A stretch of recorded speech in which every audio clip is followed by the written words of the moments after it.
الحمد لله وكفى وسلام على عباده الذين اصطفى أما بعد أعوذ بالله من الشيطان الرجيم بسم الله الرحمن الرحيم يا أيها الذين آمنوا توبوا إلى الله توبة نصوحا سبحان ربك رب العزة عما يصفون وسلام على المرسلين والحمد لله رب العالمين اللهم صل على سيدنا محمد وعلى آل سيدنا محمد وبارك وسلم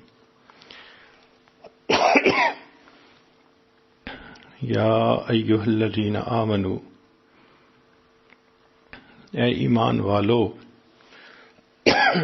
ہے وہ لوگو جو اللہ تعالیٰ اور اس کے رسول صلی اللہ علیہ وسلم کے حکموں کو ماننے کا اقرار کر چکے ہو، توبوا الی اللہ توبۃ نصوحا، تم اللہ کے سامنے سچی توبہ کرو۔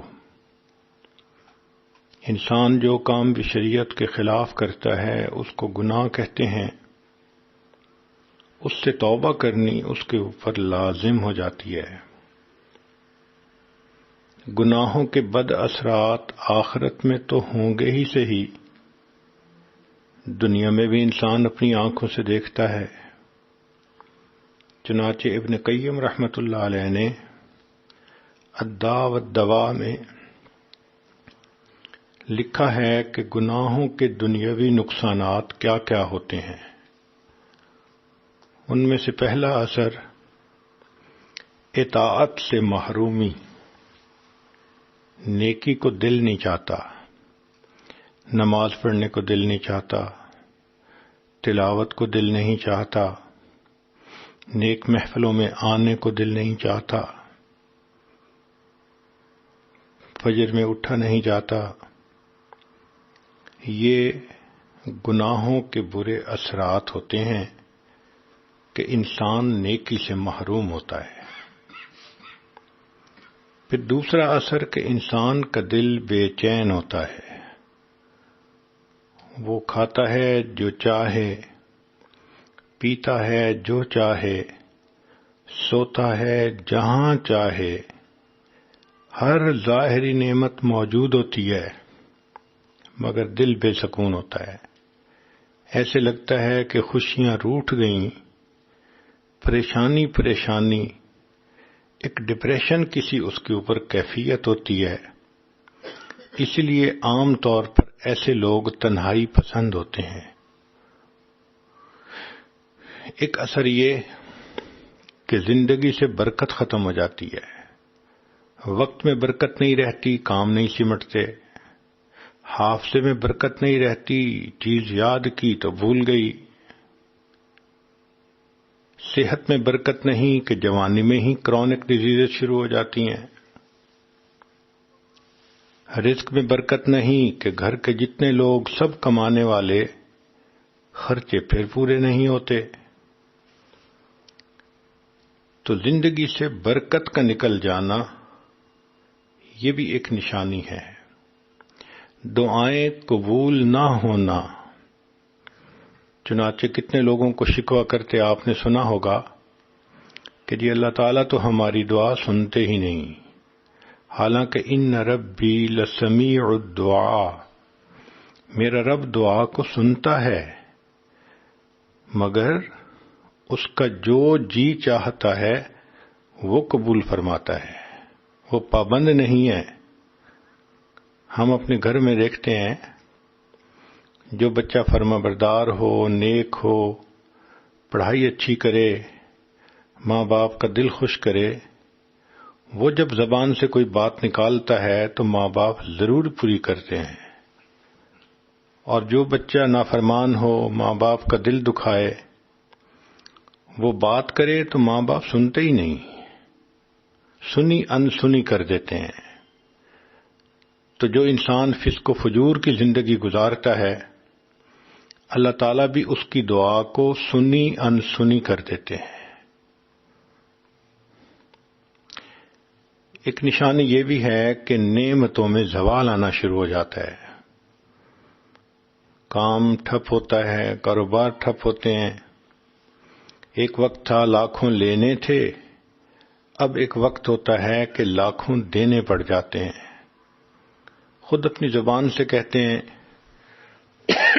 ایک وقت تھا مٹی کو ہاتھ لگاتے تھے سونا بن جاتی تھی، آج سونے کو ہاتھ لگاتے ہیں مٹی ہو جاتا ہے۔ پھر کام ادھورے رہتے ہیں، کہتے ہیں جی بیٹی کا رشتہ دیکھنے کے لیے لوگ آتے ہیں، خوش ہو کے جاتے ہیں، دوبارہ کوئی رابطہ نہیں کرتا۔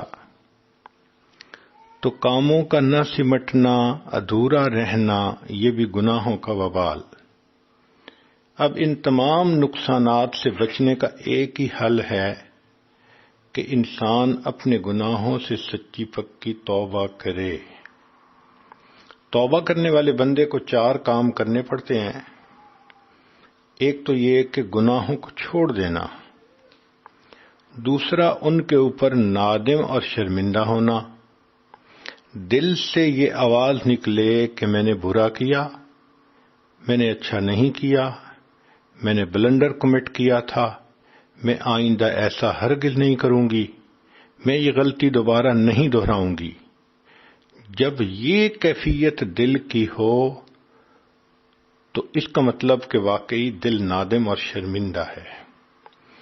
تیسرا یہ کہ آئندہ نہ کرنے کا عزم جازم، دل میں عہد ہو کہ میں نے آج کے بعد یہ گناہ پھر نہیں کرنا۔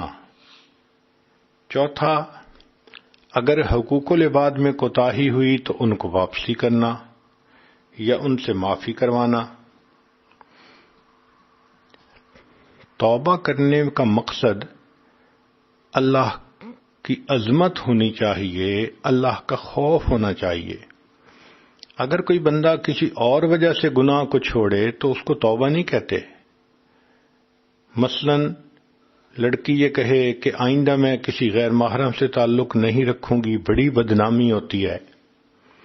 اگر بدنامی کے ڈر سے تعلق چھوڑا تو اس کو توبہ نہیں کہیں گے۔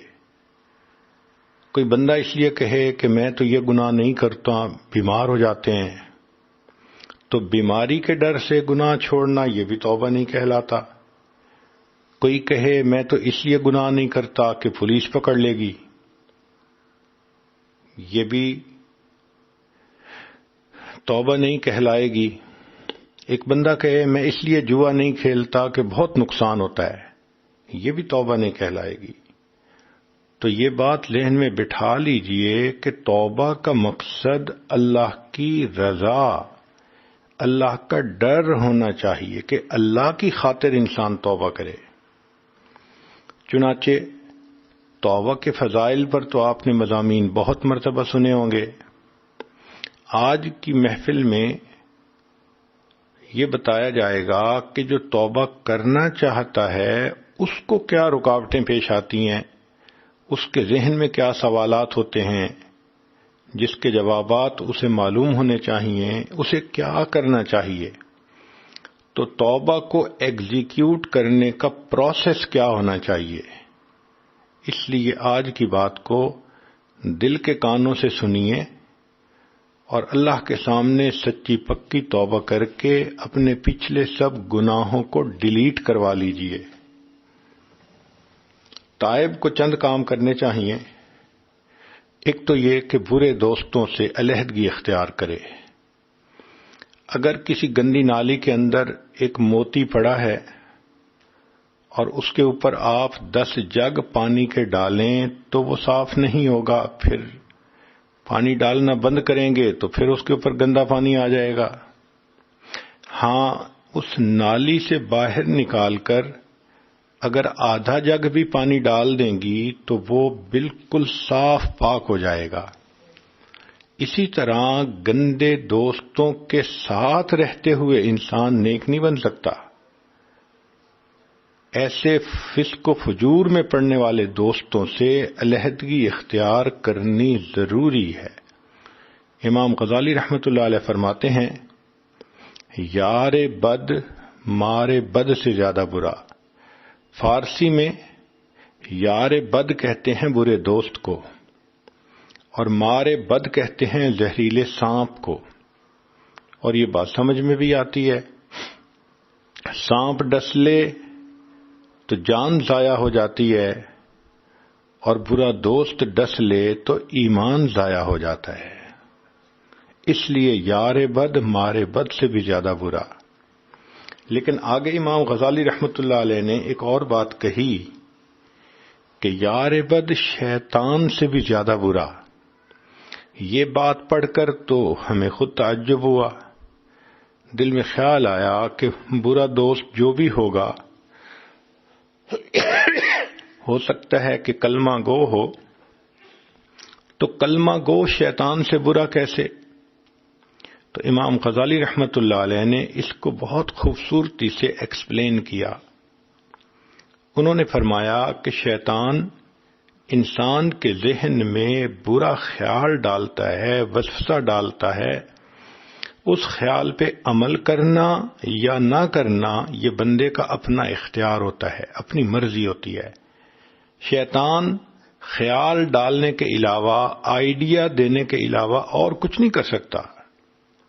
لیکن جو برا دوست ہوتا ہے وہ ذہن میں برائی کا خیال ہی نہیں ڈالتا، بازو پکڑ کر بندے سے گناہ کا ارتکاب کروا دیتا ہے۔ اس کا مطلب کہ برا دوست شیطان سے بھی زیادہ برا ہوتا ہے۔ اور عجیب بات ہے، ہم اللہ تعالیٰ کے سامنے روزانہ عہد کرتے ہیں، اے اللہ ہم برے دوستوں کو چھوڑ دیں گے، باوضو ہوتے ہیں، مصلی پہ کھڑے ہوتے ہیں، نماز کی حالت ہوتی ہے، ہم دعائے قنوت پڑھتے ہیں، وَنَخْلَعُ وَنَتْرُكُ مَن يَفْجُرُكَ، اے اللہ ہم نے خلو حاصل کر لیا، علیحدگی اختیار کر لی، چھوڑ دیا ہر اس بندے کو جو فاسق و فاجر ہے۔ اب نماز میں تو ہم یہ روز وعدہ کرتے ہیں، دن ہوتا ہے تو وعدے کو توڑ دیتے ہیں۔ سوچئے کیا حال ہوگا ہمارا۔ اس لیے برے دوستوں کو چھوڑنا یہ سب سے پہلا کام۔ دوسرا کام کہ توبہ میں تاخیر یہ بھی گناہ ہے۔ مثال کے طور پہ گناہ کیے تھے جوانی میں، اب کئی سال گزر گئے تو دو طرح کی توبہ لازم ہو گئی، ایک گناہ سے توبہ، دوسرا توبہ کو ڈیلے کرنا، یہ بھی گناہ ہے، اس سے بھی توبہ لازم ہو گئی۔ تو ہمیں دو توبہ کرنی چاہیے۔ تیسرا حرام ممنوع چیزوں کو تلف کر دے۔ مثال کے طور پہ کوئی پکچر کی البم بنائی ہوئی ہے، فن کی خاطر پکچرز لیں، اب اس کا تلف کرنا ضروری، یا اور ایسی ممنوع چیزیں ہیں شریعت میں جائز نہیں تو ان کو بھی تلف کرنا ضروری۔ ایک آدمی اگر سوچے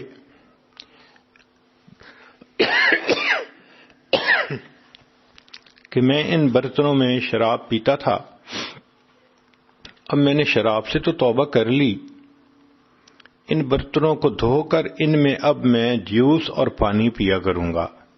شریعت کہتی ہے ہرگز نہیں۔ جو برتن شراب ہی کے لیے بنتے ہیں، اگر اس میں تم پانی پیو گے تب بھی تمہیں شراب کی یاد تو ضرور آئے گی۔ جو چیز تمہیں گناہ کی یاد دلائے اس کا بھی ختم کرنا لازم ہے۔ پتہ ہی کاٹ دو، کوئی چیز گناہ کو ریمائنڈ ہی نہ کروا سکے۔ اسی طرح اگر کسی سے غلط تعلق رہا، اس کے میسیجز ڈیلیٹ کرنا، اس کی پکچرز ڈیلیٹ کرنا، اس کے گفٹ کو ختم کرنا، یہ سب چیزیں توبہ کے ضمن میں آتی ہیں۔ حرام مال سے پرورش پانے والے بدن کو نیکی میں خرچ کرے۔ اگر سود کے مال سے بدن نے پرورش پائی، جھوٹ کے مال نے، بددیانتی کے مال نے، تو جو بدن گناہ کی آمدنی سے پلا بڑھا، اب اس کا حل یہ ہے کہ اس بدن کو نیکی میں خرچ کرے، نماز پڑھے، تلاوت کرے، اللہ کے دین کی دعوت دے، علم حاصل کرے، اللہ کو راضی کرنے کے لیے کوشش کرے، یہ اس کا کفارہ ہے۔ پھر نیک دوست بنانا، حدیث مبارکہ ہے کہ المرء علی دین خلیلہ، انسان اپنے دوست کے دین پر ہوتا ہے، جیسے دوست ہوں گے ویسے انسان کے اعمال ہوں گے۔ تو نیک لوگوں سے دوستی کرنی چاہیے۔ جس عورت نے گناہوں بھری زندگی گزاری، اس کو چاہیے کہ اب نیک عورتوں سے اپنا تعلق رکھے، نیک بچیوں سے اپنا تعلق رکھے۔ نیکاں دے لڑ لگیاں میری جھولی وچ پھل پے، تے بریاں دے نال لگیاں میرے اگلے بھی ڈل پے۔ حدیث مبارکہ میں نیک دوست کی مثال عطر کے دکان والے کی سی ہے۔ اگر کسی شخص کی دوستی ہو ایک ایسے بندے سے جو پرفیوم کی دکان کا اونر ہے، اگر یہ اس کے پاس جا کر بیٹھے گا تو اول تو دکاندار دوست اس کو پرفیوم ہی ہدیے میں دے دے گا، نہ بھی دی تو جتنی دیر وہاں بیٹھے گا پرفیوم تو سونگتا ہی رہے گا۔ اور برے دوست کی مثال لوہا جو ہے وہ کوئلے کی دکان والے کی سی ہے کہ اگر کسی کی دوستی کوئلے کی دکان والے کے ساتھ ہے، وہاں جائے گا تو کوئلے ملیں گے، اگر اس نے کوئلے نہ بھی دیے تو کوئلے کی سیاہی تو ضرور ہی ملے گی، کپڑے ہی میلے کر کے آئے گا۔ ایک چوتھی بات کہ توبہ کرنے والا بندہ تائبین کے واقعات کو پڑھتا رہے۔ امت میں جو پہلے مرد گزرے، عورتیں گزریں جنہوں نے گناہوں سے توبہ کی، ان کے واقعات کو پڑھے تاکہ توبہ کے اوپر یہ پکا رہے۔ چنانچہ نبی علیہ الصلوۃ والسلام کے پاس ایک عورت آئی، غامدیہ قبیلے کی، اے اللہ کے حبیب صلی اللہ علیہ وسلم، مجھ سے بڑا گناہ سرزد ہو گیا۔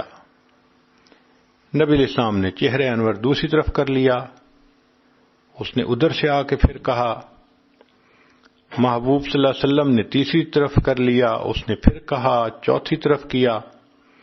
جب 4 مرتبہ اس نے اپنے گناہ کا اقرار کیا تو نبی علیہ السلام نے فرمایا تجھے وہم ہو گیا ہوگا۔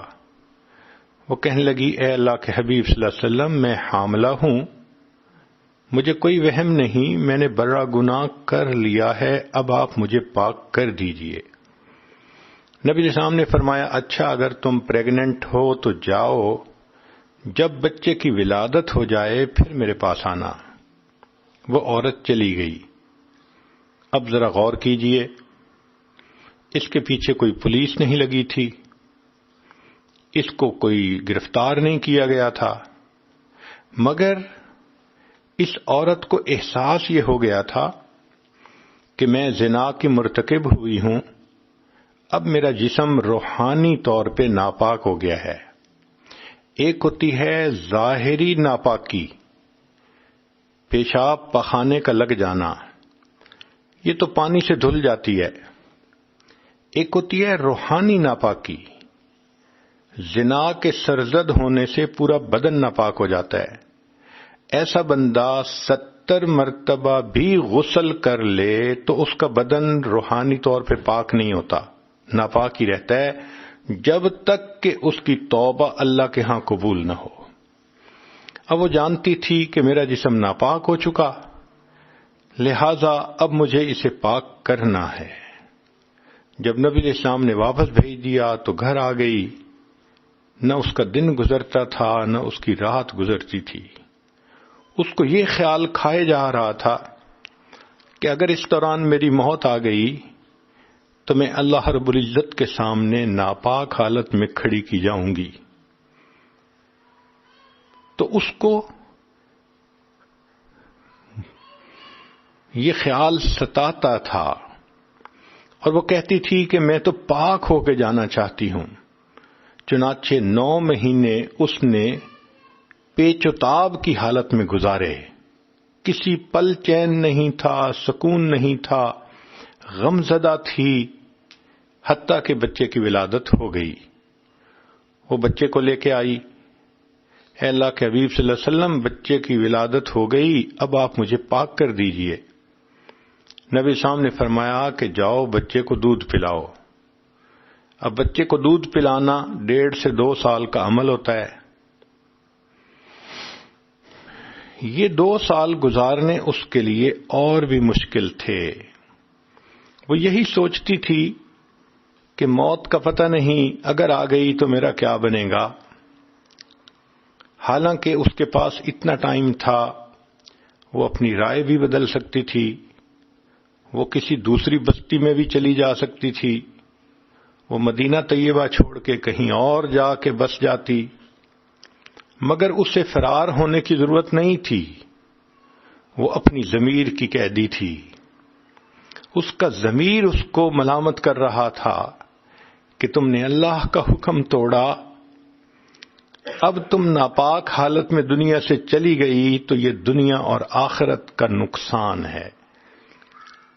دنیا کی ذلت چھوٹی ہے، آخرت کی ذلت بڑی ہے۔ اور وہ جانتی تھی کہ مجھے رجم کیا جائے گا اور پتھر لگ لگ کے میری موت آ جائے گی۔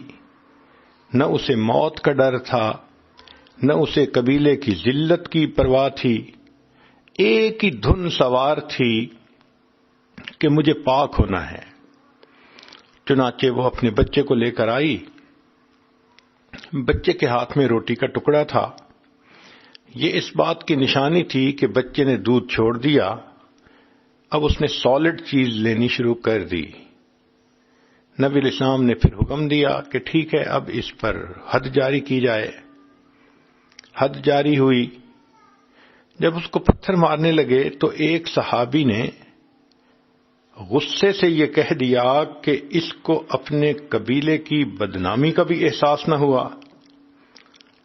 تو جب اس نے یہ کہا تو نبی علیہ السلام نے اس صحابی کو کہا کہ اس کو کوئی ایسی بات مت کرو، لقد تابت توبتن، اس عورت نے اتنی سچی توبہ کی ہے، لو قسمت بین 70 من اہل المدینۃ وسعتہم، اگر اس توبہ کے ثواب کو مدینہ کے 70 گنہگاروں میں تقسیم کیا جاتا، 70 گنہگاروں کی بھی مغفرت ہو جاتی۔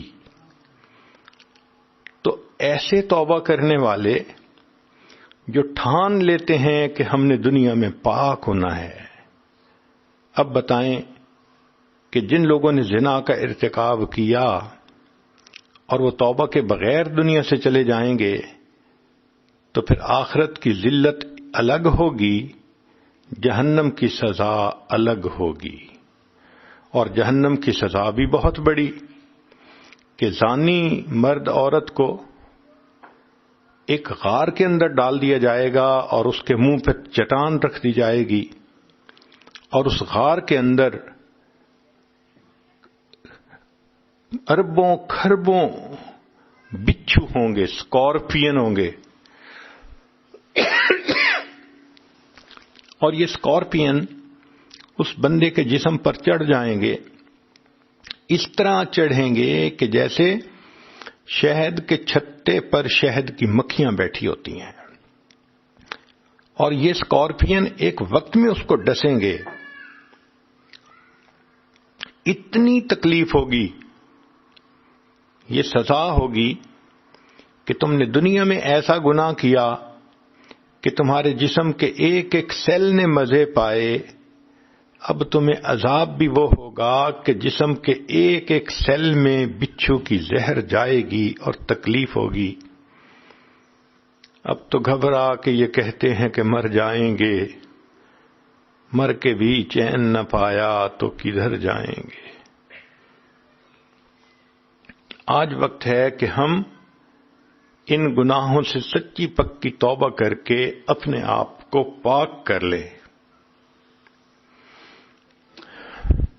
کبھی کبھی توبہ کرنے والے بندے کے ذہن میں یہ خیال آتا ہے کہ میں نے تو اتنے سال گناہ کیے، کوئی گناہ چھوڑا نہیں، کیا میرے سارے گناہ اللہ معاف کر دیں گے؟ جواب: جی ہاں، جتنے بھی گناہ ہوں اللہ تعالیٰ سب کو معاف کر دیں گے۔ چنانچہ فرمایا: اے میرے بندے، اگر تیرے گناہ آسمان کے ستاروں کے برابر ہیں، اگر تیرے گناہ ساری دنیا کی ریت کے ذرات کے برابر ہیں، اگر تیرے گناہ ساری دنیا کے درختوں کے پتوں کے برابر ہیں، اگر تیرے گناہ سمندروں کی جھاگ کے برابر ہیں، تیرے گناہ تھوڑے ہیں، میری رحمت زیادہ ہے، تو توبہ کرے گا، میں تیری توبہ کو پھر بھی قبول کر لوں گا۔ بخاری شریف کی روایت ہے کہ بنی اسرائیل کا ایک آدمی تھا جس نے 100 بندوں کو قتل کیا تھا۔ توبہ کی نیت سے گھر سے چل پڑا، رستے میں موت آ گئی، اللہ نے صرف اس لیے بخشش کر دی کہ یہ توبہ کی نیت سے چل پڑا تھا۔ اس کا مطلب یہ کہ ہم بھی اگر توبہ کر لیں گے تو یقیناً اللہ ہمارے بھی گناہوں کو معاف فرما دیں گے۔ کبھی کبھی ذہن میں یہ خیال آتا ہے، جی میں تو گناہ چھوڑنا چاہتی ہوں مگر جو میرے دوست ہیں وہ مجھے نہیں چھوڑتے، بد کردار مجھ پہ چڑھائی کرتے ہیں، فلاں شخص نے مجھے فورس کیا، مجبور کیا، میں تمہیں بدنام کر دوں گا، میں تمہاری تصویریں فیس بک پہ دے دوں گا، انٹرنیٹ پہ دے دوں گا، میں اس لیے اس کی بات مان گئی۔ ہرگز نہیں، انسان جب کوئی نیک کام کا ارادہ کر لیتا ہے پھر وہ اس کے اوپر سٹینڈ بھی لے سکتا ہے۔ چنانچہ کعب بن مالک رضی اللہ عنہ کا واقعہ ہمارے لیے ایک مثال ہے کہ ایک سفر میں جانے میں ان سے دیر ہوئی تو نبی علیہ السلام نے سب مسلمانوں کو حکم دیا کہ ان سے بولنا بند کر دو۔ وہ فرماتے ہیں کہ میرے لیے وقت گزارنا مشکل تھا، بار بار یہ خیال آتا کہ اللہ کے حبیب صلی اللہ علیہ وسلم مجھ سے خفا ہیں، اس دوران میری موت آ گئی تو کیا بنے گا، اور اگر اس دوران اللہ کے محبوب صلی اللہ علیہ وسلم نے پردہ کر لیا تو پھر کیا بنے گا۔ میں اکیلا اپنے گھر میں تھا، حتیٰ کہ بیوی نے بھی مجھ سے بات کرنا بند کر دی۔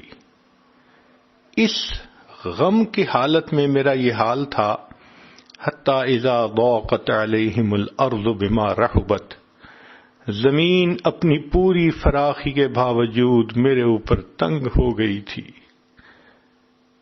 میں اپنے گھر سے نکلا، بازار سے گزرتے ہوئے میں نے دیکھا کہ ایک بندہ میرا نام پوچھ رہا ہے۔ میں نے پوچھا کون؟ اس نے کہا میں قریب ایک ملک ہے غسان، اس کے بادشاہ کی طرف سے آیا ہوں جس نے آپ کو ایک پیغام بھیجا ہے۔ اس نے مجھے ایک خط دیا، اس خط میں اس بادشاہ نے یہ کہا تھا کہ سنا ہے آپ کے صاحب نے آپ سے تعلق توڑنے کا حکم دے دیا، آپ ہمارے پاس آ جائیے، ہم آپ کو بڑی عزت سے رکھیں گے، اکرام دیں گے۔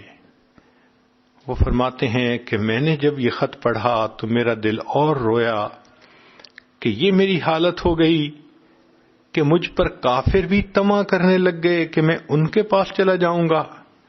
میں نے اس خط کے ٹکڑے کیے اور تنور میں جلتی ہوئی آگ میں اس کو ڈال دیا۔ ان کو بھی گناہ کی دعوت ملی تھی، دیکھا انہوں نے پھر کیسے حق ادا کیا توبہ کرنے کا۔ ایک صحابی رضی اللہ عنہ تھے، مرشد رضی اللہ تعالی عنہ۔ زمانہ جاہلیت میں ان کے کسی مکہ کی خوبصورت لڑکی کے ساتھ افیئر تھے، پھر اسلام قبول کر لیا تو یہ مدینہ طیبہ آ گئے۔ کافی عرصے کے بعد ان کو اپنے کاروبار کی وجہ سے پھر مکہ مکرمہ آنا پڑا۔ یہ مغرب کے بعد ایک گلی میں سے گزر رہے تھے کہ اسی لڑکی اناک نامی عورت نے ان کو دیکھ لیا،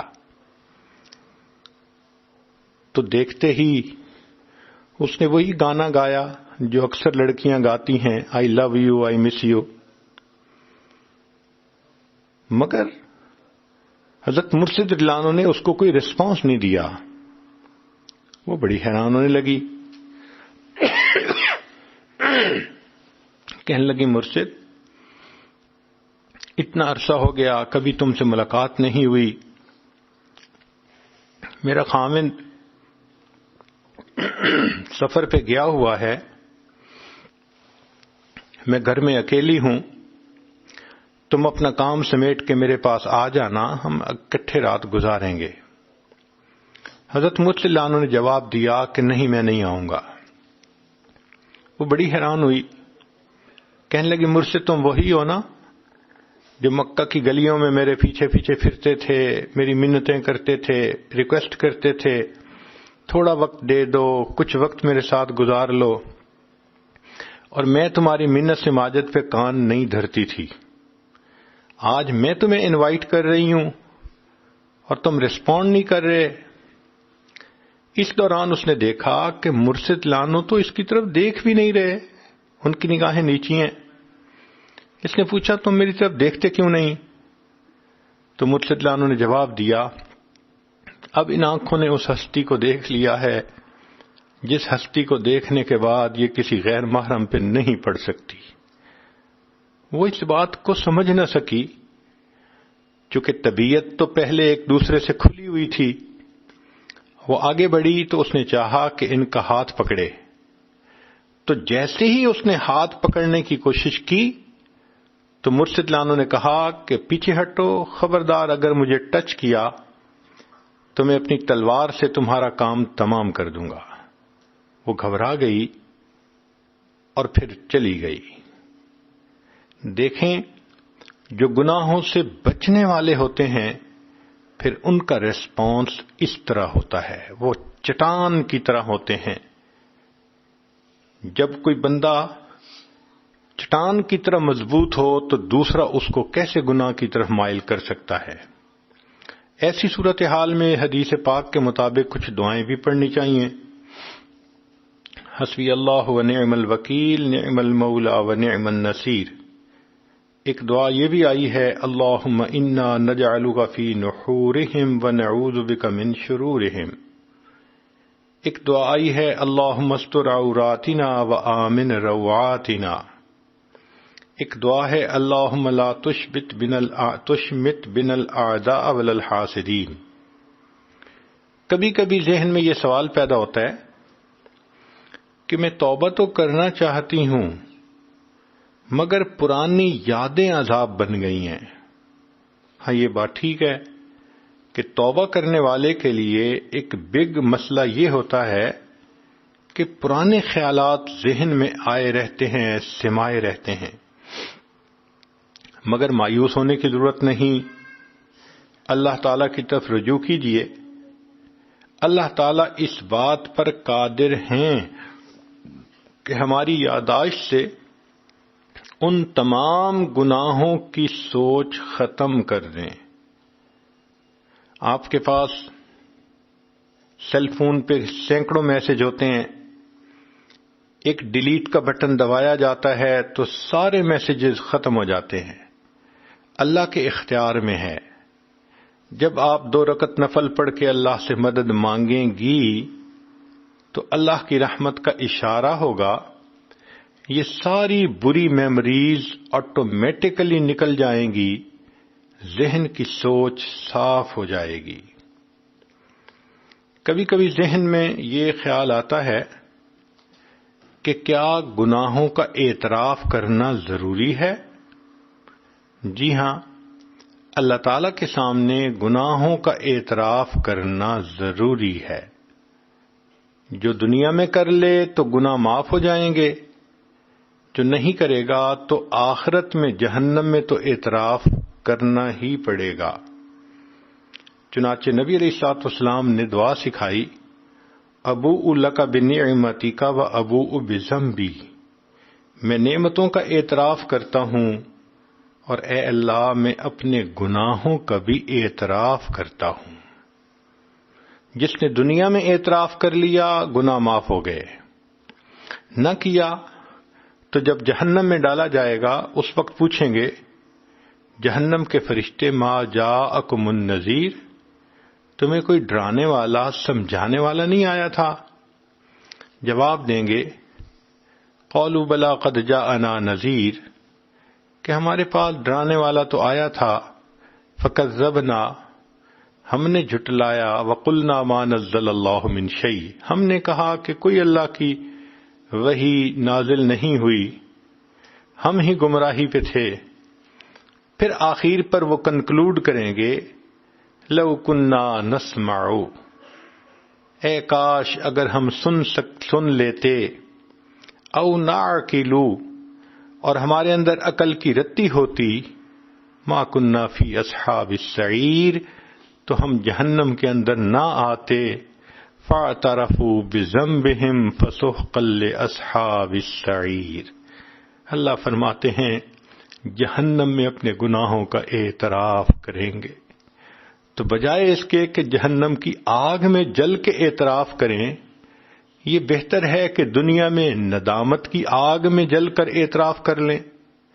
اس لیے تنہائی میں اللہ کے سامنے اپنے گناہوں کا اعتراف کرنا، نادم ہونا، شرمندہ ہونا، آنسو بہانا اور پھر توبہ کرنا یہ ضروری ہے۔ کبھی کبھی ذہن میں یہ خیال آتا ہے میں گناہوں سے بچنا تو چاہتی ہوں، میں کمزور ہوں، بچ نہیں سکوں گی۔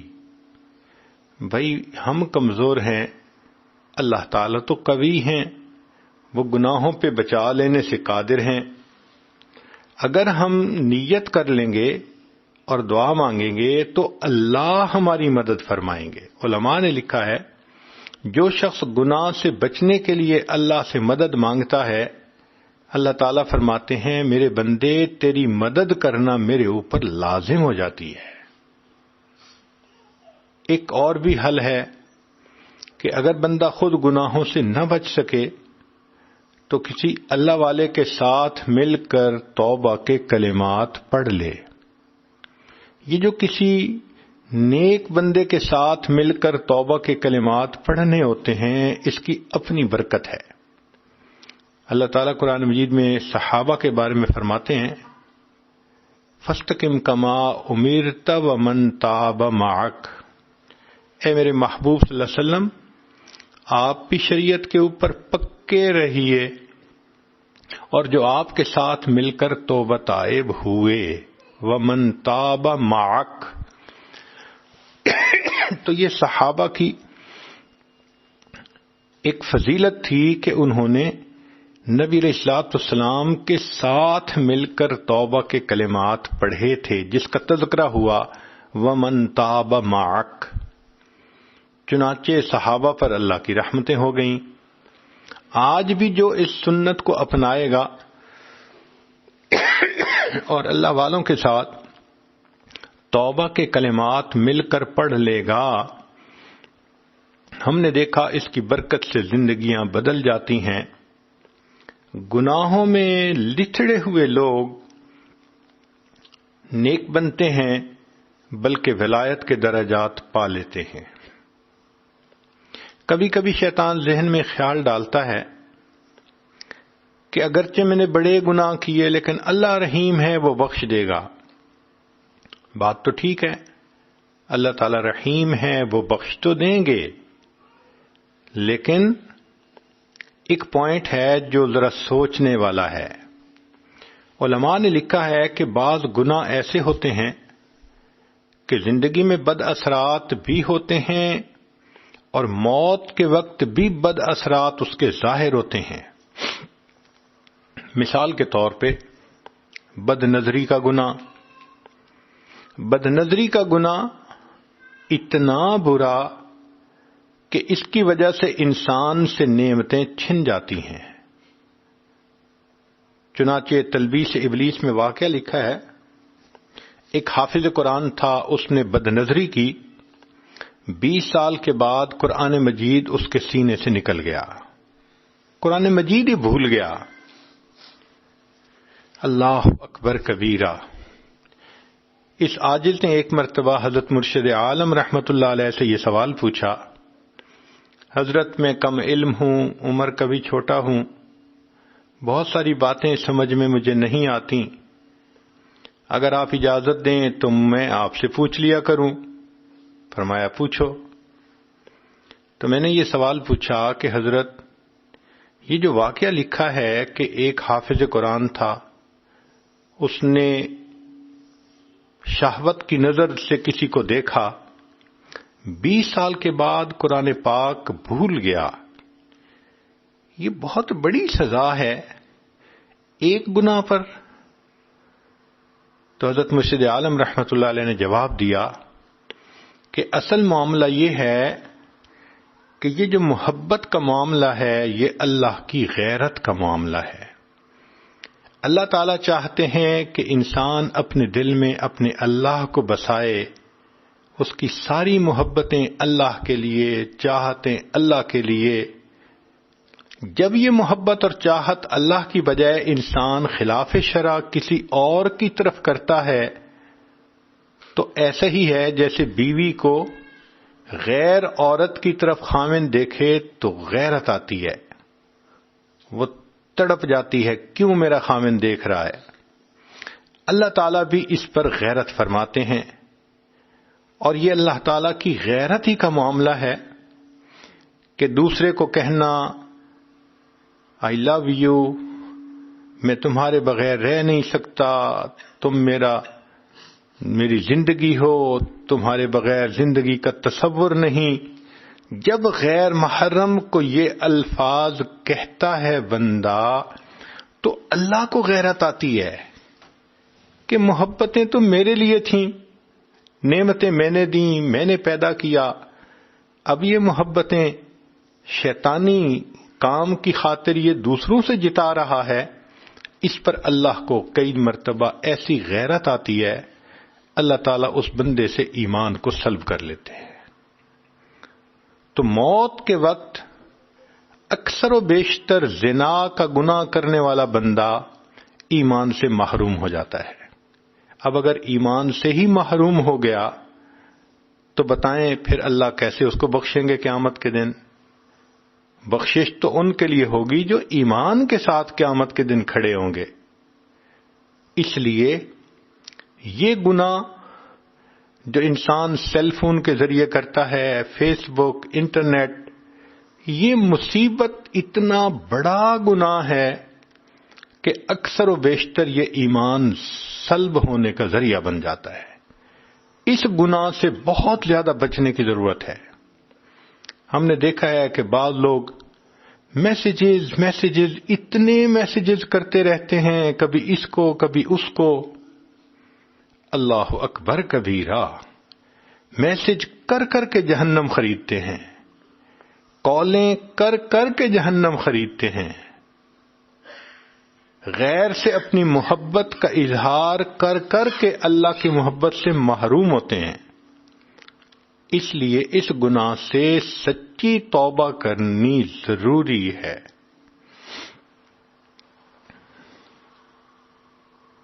علماء نے لکھا ہے کہ ان گناہوں کی وجہ سے موت کے وقت انسان کی زبان پہ فالج پڑ جاتا ہے اور انسان کلمہ پڑھنے سے محروم ہو جاتا ہے۔ ایک بزرگ فرماتے تھے، اے دوست، تیرا توبہ کی امید پر گناہ کرتے رہنا اور زندگی کی امید پر توبہ کو مؤخر کرتے رہنا تیرے عقل کے چراغ گل ہونے کی دلیل ہے۔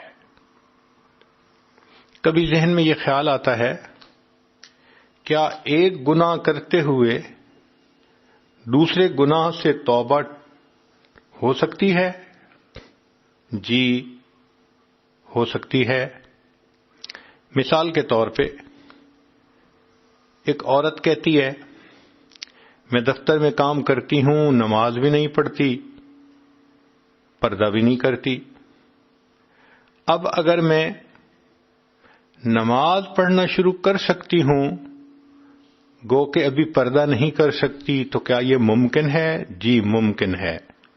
ممکن ہے کہ اس نیک کام کی ابتدا کرنے سے اللہ دوسرے کام کی بھی توفیق عطا فرما دے۔ جس گناہ کو بھی چھوڑ سکتے ہیں اس کو تو چھوڑے نا۔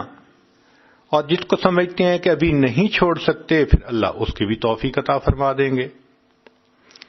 کبھی ذہن میں یہ خیال آتا ہے، کیا توبہ کی اور میں نے اتنا عرصہ یہ گناہ نہیں کیا، پھر میں گناہ کر بیٹھی، تو پھر گناہ کرنے سے پہلی توبہ ٹوٹ گئی؟ جی نہیں، پھر گناہ کرنے سے پہلی توبہ نہیں ٹوٹی، البتہ اس گناہ پر توبہ کرنی یہ فرض ہو گئی۔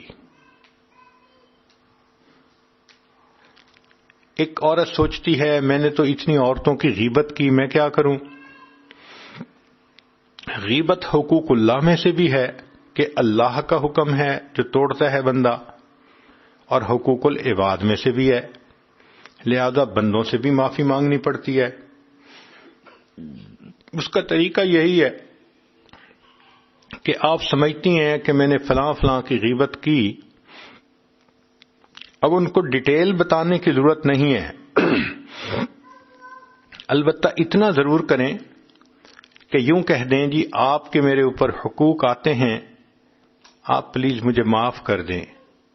شریعت کہتی ہے کہ اس نے کہہ دیا معاف کیا تو بھی معاف ہو گئے، اگر وہ عورت سن کے مسکرا پڑی تو بھی معاف ہو گئے۔ زندگی میں معافی مانگنا آسان ہے، قیامت کے دن کوئی کسی کو معاف نہیں کرے گا۔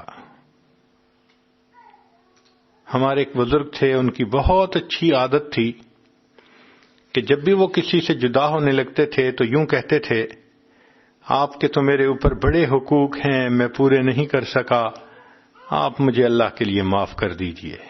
سبحان اللہ، کاش کہ ہم بھی اس کو اپنی عادت بنا لیں، چھوٹا بڑے سے معافی مانگ لے، بڑا چھوٹے سے مانگ لے، بیوی خامند سے مانگ لے، خامند بیوی سے مانگ لے، دوست دوست سے مانگ لے۔ دنیا میں معاف کروانا آسان، کل قیامت کے دن اگر اللہ نے پوچھ لیا بتا تو نے فلاں کو کمینہ کیوں کہا تھا، تو نے فلاں کو بے ایمان کیوں کہا تھا، جب انبیاء تھراتے ہوں گے وہاں ہم اس کا جواب کیا دے پائیں گے؟ آج ان گناہوں کی معافی مانگ لیں تاکہ اللہ تعالیٰ قیامت کے دن کی شرمندگی سے محفوظ کرے۔ ایک بندہ کہتا ہے جی کہ میرے تو بہت ساری نمازیں قضا، روزے قضا، حج قضا۔ تو بھائی جس طرح کسی کا قرض دینا ہو اور بندہ نہ دے سکے تو بھائی انسٹالمنٹس بنا لی جاتی ہیں، اسی طرح اگر زندگی کے 20 سال کی قضا نمازیں ہیں تو آپ 5 نمازیں روزانہ پڑھنی شروع کر دیں۔ اول تو اللہ نے زندگی دی تو 20 سال میں آپ کی نمازیں قضا مکمل ہو جائیں گی، اور اگر پہلے اللہ نے اٹھا لیا تو نامہ اعمال میں یہ تو لکھا ہوگا نا کہ یہ قسطیں جمع کرواتا تھا، تو اس کی برکت سے اللہ تعالیٰ بقیہ نمازوں کو معاف فرما دیں گے۔ اگر کسی نے چوری کی تو چوری کا مال واپس لوٹانا یہ ضروری، اگر وہ سوچے کہ بندہ فوت ہو گیا تو اس کے ورثاء کو لوٹا دیں۔ اگر کہے جی کہ مجھے ورثاء کا بھی پتہ نہیں ہے تو علماء نے کہا کہ اس مال کو اللہ کے راستے میں اس نیت سے خرچ کریں کہ جو قیامت کے دن اس کا ثواب ہوگا اللہ تعالیٰ وہ اس بندے کو عطا کر دے جس کا یہ حق تھا۔ جو گناہ کیے اب ان گناہوں کا کفارہ ویسے ہی نیک اعمال کرے۔ مثال کے طور پہ ایک بندہ شراب پیتا تھا، اب اس کو چاہیے کہ جو غریب لوگ ہیں ان کے لیے پانی کا بندوبست کرے، گرمی کے موسم میں ٹھنڈے پانی کا بندوبست کرے۔ جو زنا کا مرتکب ہوتا تھا اس کو چاہیے کہ نیک لوگوں کی شادی میں ان کی ہیلپ کرے، جن کی شادی صرف اسباب نہ ہونے کی وجہ سے رکی ہوئی ہوتی ہے۔ جو چاہتا تھا کہ میں اپنے جسم کو گناہوں میں استعمال کیا تو بھئی اب اللہ کے راستے میں نکلو تاکہ یہ جسم نیکی کے اوپر خرچ ہو، نوافل پڑھیں، تلاوت کریں، حج کریں، عمرہ کریں۔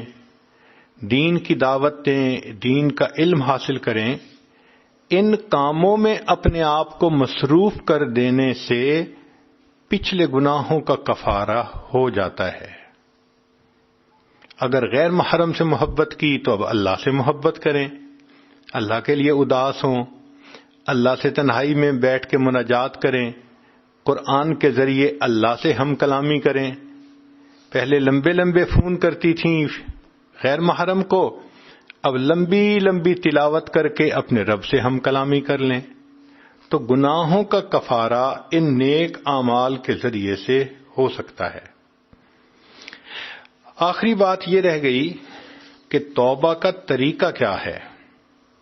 سیدنا صدیق اکبر رضی اللہ تعالی عنہ نے ایک حدیث پاک میں روایت کی کہ نبی علیہ السلام نے فرمایا، ما من رجل یذنب ذنبا ثم یقوم فیتطہر ثم یصلی رکعتین ثم یستغفر اللہ غفر اللہ لہ۔ جو بندہ گناہ کر بیٹھے اس کو چاہیے کہ وہ وضو کرے، 2 رکعت نماز ادا کرے اور پھر استغفار کرے، اللہ اس کے استغفار پر اس کے گناہوں کو معاف فرما دیں گے۔ گناہ سے توبہ کرتے ہوئے کیفیت کیا ہونی چاہیے، اس بارے میں بھی ذرا سن لیجئے۔ بنی اسرائیل کے ایک نوجوان کا واقعہ ہے جو ہمارے لیے سبق ہے۔ یہ ایسا نوجوان تھا کہ جو گناہ کا عادی تھا، گناہ کرتا تھا، لوگ سمجھاتے تھے، پھر گناہ کرتا تھا، پھر کرتا تھا، حتیٰ کہ لوگ اتنے تنگ آ گئے کہ انہوں نے فیصلہ کیا اب اگر یہ گناہ کرے گا تو ہم اس کو سزا بھی دیں گے، مار پیٹ بھی کریں گے، اور اس کو ہم یہاں سے دھکا دے کر شہر سے نکال دیں گے، یہ یہاں رہنے کے قابل نہیں۔ وہ کچھ عرصہ گناہ سے رکا رہا، پھر اس نے وہی گناہ کیا، چنانچہ لوگوں نے اس کو دھکے دے کر شہر سے نکال دیا، اس کی ذلت بھی ہوئی، گھر سے بھی نکل گیا۔ شہر کے دروازے کے بالکل سامنے ویرانہ تھا، وہاں کچھ درخت تھے، وہ نوجوان وہاں جا کر بیٹھ گیا۔ نہ بستر ہے، نہ کھانا ہے، نہ کوئی رشتہ دار پاس ہے، شاید اس کو بخار ہوا، اور جب بیماری ہو دوائی نہ ہو تو بیماری ایگریویٹ ہو جاتی ہے، چنانچہ اس کو وہاں پر موت کی کیفیت آ گئی۔ اس واقعے کو وہب ابن منبہ رحمۃ اللہ علیہ نے نقل کیا ہے، ذرا سن لیجئے۔ فرماتے ہیں کان فی زمن موسیٰ علیہ السلام شاب عاتن، موسیٰ علیہ السلام کے زمانے میں ایک نوجوان تھا جو بڑا سرکش تھا، مسرف علی نفسہ، اپنی جان پہ بہت ظلم کرتا تھا، گناہ کرتا تھا۔ فَأَخْرَجُوهُ مِنْ بَيْنِهِمْ لِسُوءِ فِعْلِهِ، چنانچہ بستی والوں نے اس کے بدکاریوں کی وجہ سے اس کو دھکے دے دے کر اپنی بستی سے نکال دیا تھا۔ فَحَضَرَتْهُ الْوَفَاةُ فِي خَرْبَةٍ عَلَى بَابِ الْبَلَدِ، شہر کے دروازے کے سامنے ویرانے میں اس بندے کو موت کی کیفیت آ گئی۔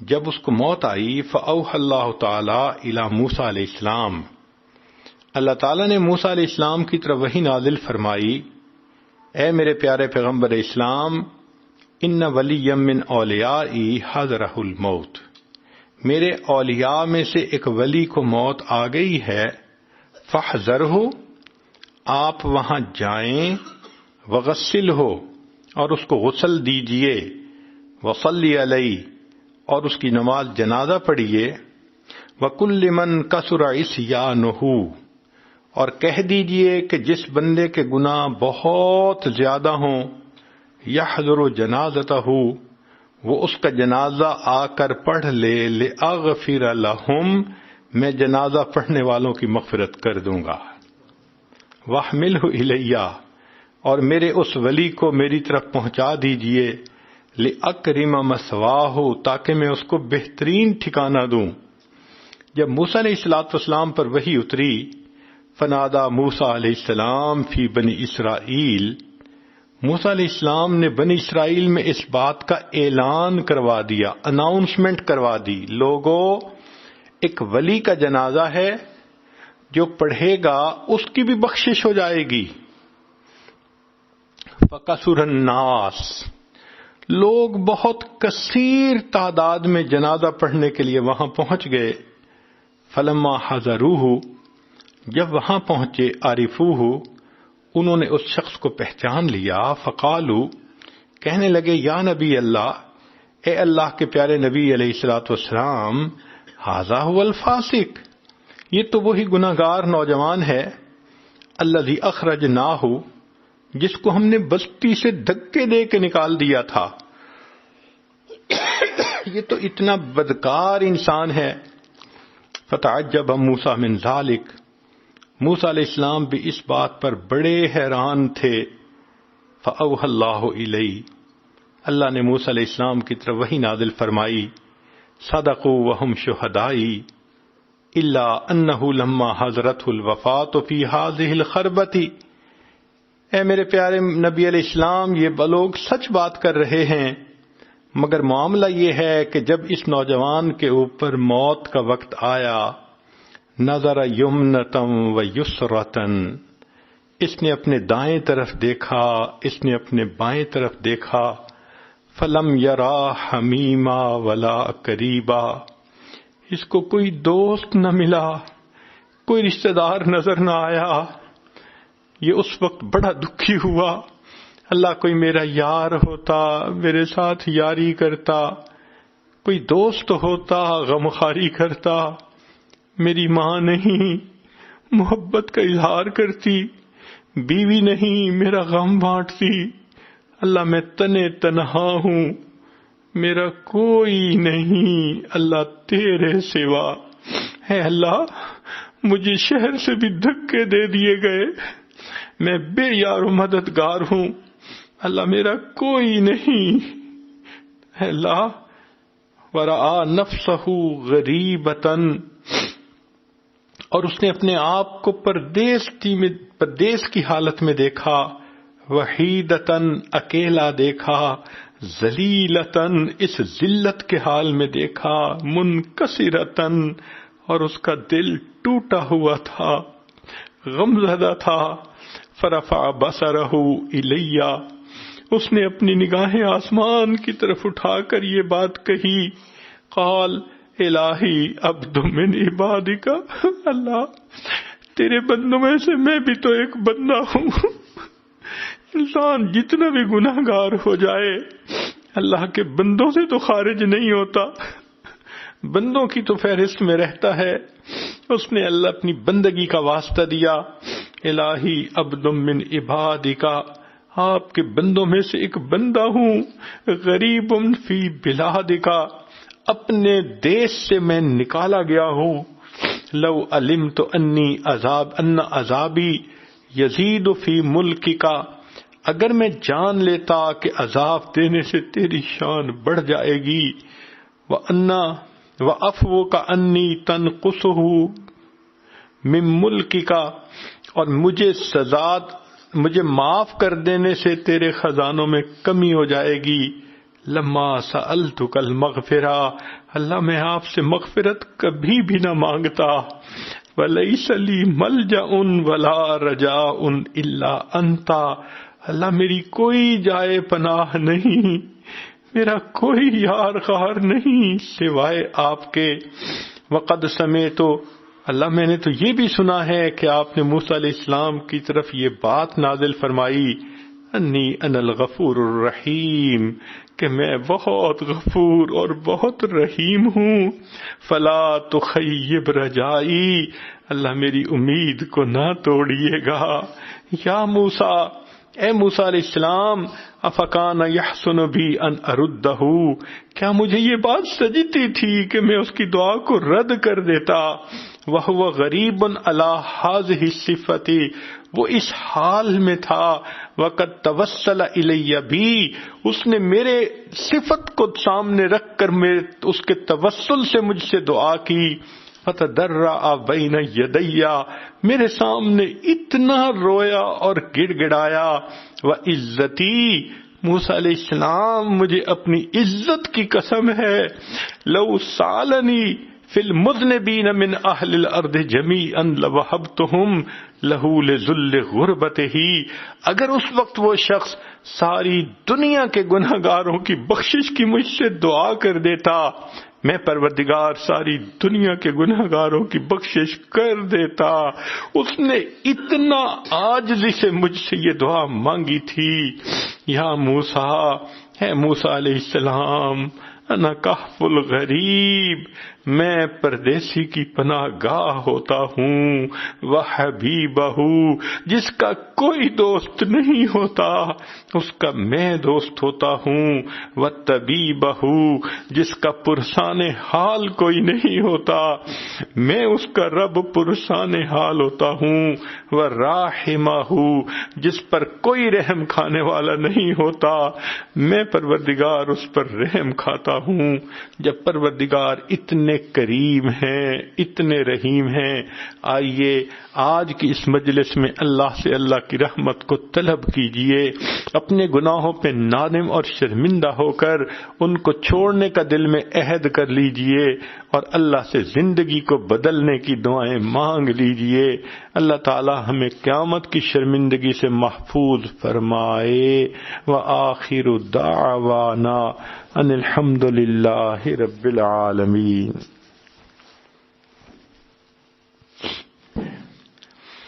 دعا سے پہلے یہ عاجز توبہ کے کلمات پڑھائے گا۔ جو خواتین سچی پکی توبہ کرنا چاہتی ہیں وہ سچے دل سے ان کلمات کو پیچھے پیچھے پڑھ لیں۔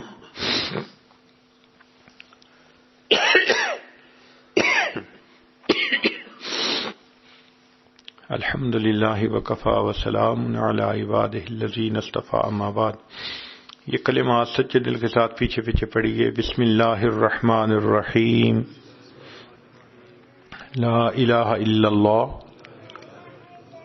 محمد الرسول اللہ، آمنت باللہ وملائکتہ وکتبہ ورسلہ والیوم الآخر والقدر خیرہ وشرہ من اللہ تعالی والبعث بعد الموت، آمنت باللہ کما ہوا باسمائہ وصفاتہ وقبلت جمیع احکامہ اقرار باللسان وتصدیق بالقلب، اشہد ان لا الہ الا اللہ واشہد ان محمدا عبدہ ورسولہ، استغفر اللہ ربی من کل ذنب واتوب الیہ برحمتک یا ارحم الراحمین۔ ان کلمات کو پڑھنے سے آپ تو طائب ہو چکی ہیں، چند معمولات ہیں، ان کو اگر آپ باقاعدگی سے کریں گی تو اللہ تعالیٰ دل کو منور فرمائیں گے۔ درود شریف 100 مرتبہ صبح شام پڑھنا، استغفار 100 مرتبہ صبح شام پڑھنا، قرآن مجید کی روزانہ تلاوت کرنا۔ جن دنوں میں مستورات کو نماز معاف ہوتی ہے ان دنوں وہ قرآن مجید کی تلاوت بھی نہ کریں، بن کیے ان کو اجر اور ثواب مل جاتا ہے۔ چلتے پھرتے ہر وقت دل میں اللہ کا دھیان رکھنا اور آدھا گھنٹہ 20 منٹ روزانہ صبح اور شام مراقبہ کرنا۔ مراقبے کا طریقہ یہ ہے کہ تھوڑی دیر کے لیے آنکھوں کو بند کر کے سر کو جھکا کے اللہ سے لو لگا کے آپ بیٹھ جایا کریں اور یہ سوچا کریں اللہ کی رحمت آ رہی ہے، دل میں سما رہی ہے، دل کی ظلمت اور سیاہی دور ہو رہی ہے، میرا دل کہہ رہا ہے اللہ اللہ اللہ۔ انشاءاللہ یہ روزانہ 15-20 منٹ کا مراقبہ دل کو منور کرے گا ابھی تھوڑی دیر کے لیے اس مراقبے کی مشق کر لیجئے، پھر ہم دعا کریں گے۔ جتنی خواتین ہیں سب آنکھوں کو بند کر لیں، سر کو جھکا لیں، اللہ سے لو لگا کے بیٹھ جائیں۔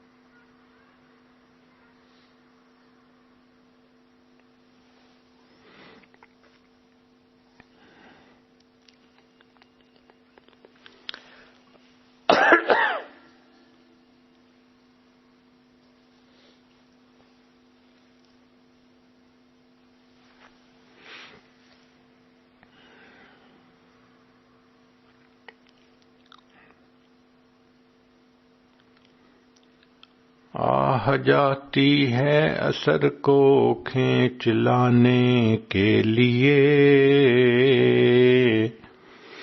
بادلو ہٹ جاؤ دے دو راہ جانے کے لیے۔ اے دعا فریاد کر عرش بری کو تھام کے، اے خدا رخ پھیر دے اب گردش ایام کے۔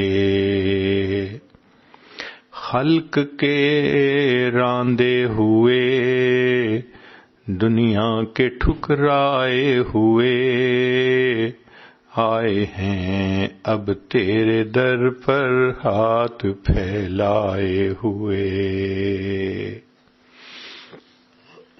حق پرستوں کی اگر کی تو نے دل جوئی نہیں، تانا دیں گے بت کے مسلم کا خدا کوئی نہیں۔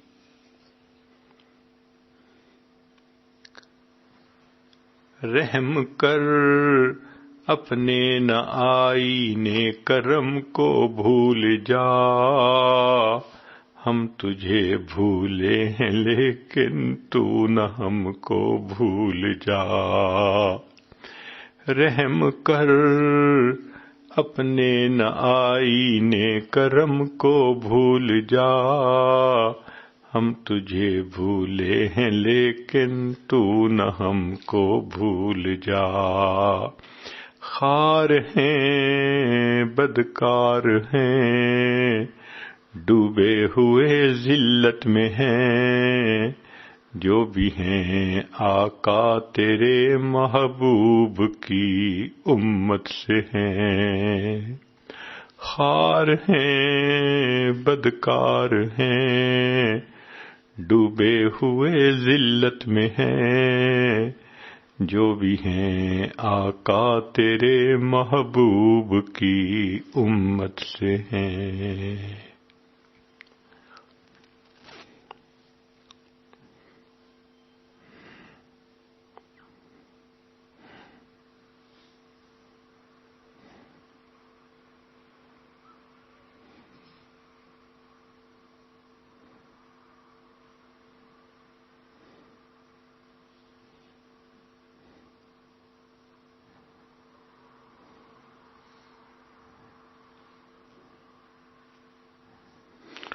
لا الہ الا اللہ محمد الرسول اللہ۔ دعا کر لیجئے۔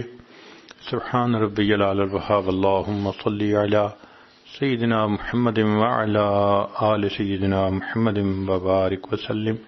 اے کریم آقا، ہم آپ کے عاجز مسکین بندے ہیں، ہمارے گناہوں کو معاف فرما، خطاؤں سے درگزر فرما، عیبوں کی پردہ پوشی فرما۔ میرے مولا، ہم نادان ہیں، گناہوں میں پڑے رہے، غفلت کی زندگی بسر کرتے رہے۔ اللہ، ہم نے گناہوں کے بوجھ سر پر لاد لیے۔ آج احساس ہوا قیامت کے دن کی شرمندگی کیا ہوتی ہے۔ اللہ مہربانی فرما دیجئے، قیامت کے دن کی شرمندگی سے بچا لیجئے، ہماری توبہ قبول فرما لیجئے۔ میرے مولا، ہمیں آخرت کی ذلت سے محفوظ فرما۔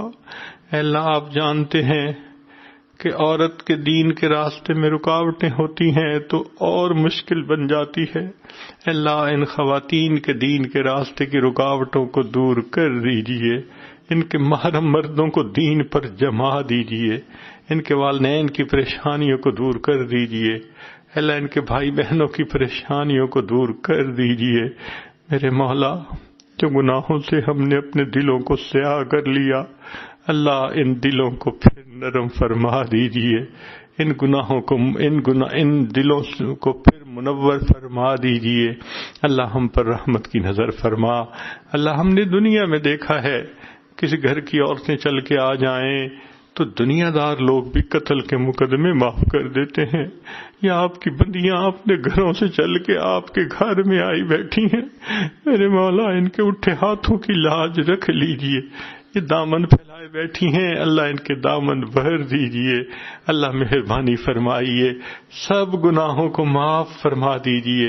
اے اللہ آج گناہوں سے پاک کر کے اٹھا دیجئے۔ میرے مولا ہمیں مانگنا نہیں آتا، ہمیں بن مانگے عطا فرما دیجئے، رحمت کی نظر فرما دیجئے۔ اللہ ہماری ان دعاؤں کو اپنی رحمت سے قبول فرما، آنے والے وقت کو گزرے وقت سے بہتر فرما، آنے والی زندگی کو گزری ہوئی زندگی کا کفارہ بنا۔ اے مالک ہماری ان دعاؤں کو اپنی رحمت سے قبول فرما۔ جو اللہ جوان العمر بچیاں ہیں ان کو نیک دیندار قدردان لوگوں کا ساتھ نصیب فرما۔ اے اللہ جو شادی شدہ ہیں ان کو نیک اولادیں عطا فرما، جو صاحب اولاد ان کی اولادوں کو نیکوکار بنا، فرما بردار بنا، ماں باپ کی آنکھوں کی ٹھنڈک بنا۔